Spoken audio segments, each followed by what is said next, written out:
Thanks for watching Afternoon Live. What would you like to leave your loved ones when your life ends? It may not be a question you ask yourself often, but what you leave behind matters. Here to share the importance of a legacy interview, we welcome back the author of The Family Nest Egg, Laura Meier. Thanks for joining us, Laura. It's great to see you. Great to see you too, Hannah. So this is an interesting conversation we're going to have today. We're not talking about estate planning or medical bills or anything of the sort. Tell me about what is a legacy interview.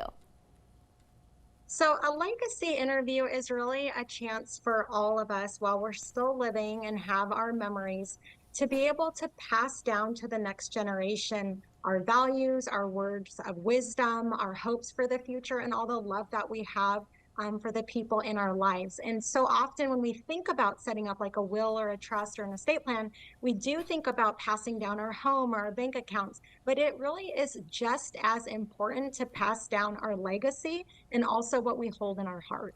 Is it a good time to check in with your loved ones, maybe if you're going through the process of estate planning or something like that, to bring up this conversation as well?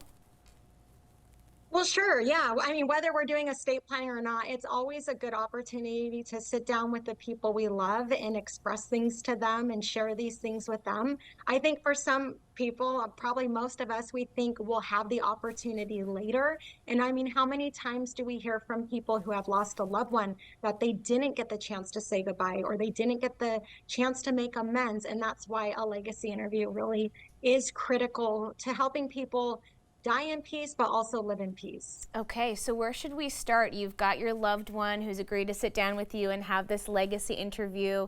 Where should we begin? Well, so the experts tell us there's actually 5 things that we should be saying before we leave this earth. And the first thing that we should say to the people we love is, I love you. And, in our culture, that probably seems second nature, that we would tell someone that we love them. But in a lot of cultures, love is more demonstrated by acts, or emotions are seen as something that should be restrained. And so we often hear from people that maybe culturally in certain cultures, they don't ever hear I love you, especially from the older generation.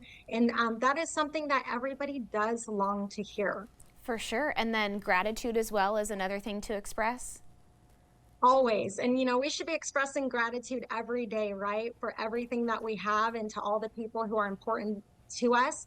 But, taking time in a legacy interview to actually thank the people who made a difference in your life, to thank your spouse, your kids, your family members, your friends, teachers, anybody that made an impact on your life, to just tell them thank you and express gratitude for how they made a difference in your life.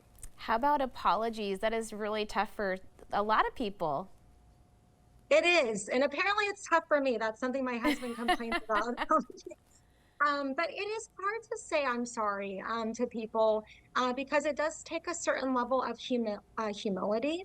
And it makes you vulnerable to be able to tell someone, look, I'm sorry, I messed up. Here's what I did wrong. And I would like to make amends. And this is how I want to make things better. And so that's certainly something we should all take ownership. We're human. We make mistakes. And we should tell people we're sorry.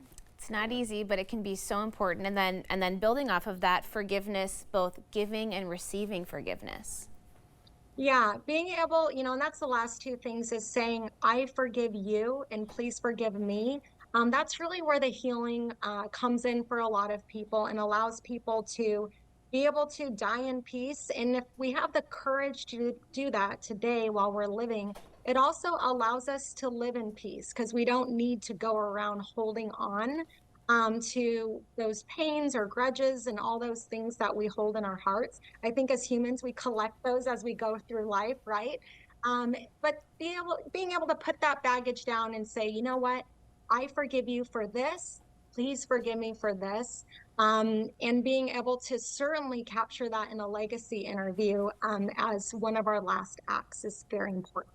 Do you have any advice for folks who are watching this thinking, yeah, but my loved one, they don't open up, they don't talk about feelings. How am I ever going to open this conversation with them? Well, a legacy interview doesn't necessarily have to be something where you have to sit down and do it in front of the other person. This is something that a lot of times people will self-record on their own and save it, and they'll leave it as a gift to their loved ones when they pass away. But the hope is that once you go through that process, if you're able to say it on your own and record it, then to have the courage and the grace, hopefully, to be able to take that further and be able to say it actually to the people today while you're living. That's a great idea. Hey, thank you so much for joining us. It was great chatting with you. Great to see you. We'll have more information on our website as well. There is the book again, The Family Nest Egg. You can find all that at katu.com. We'll be right back with more Afternoon Live right after this.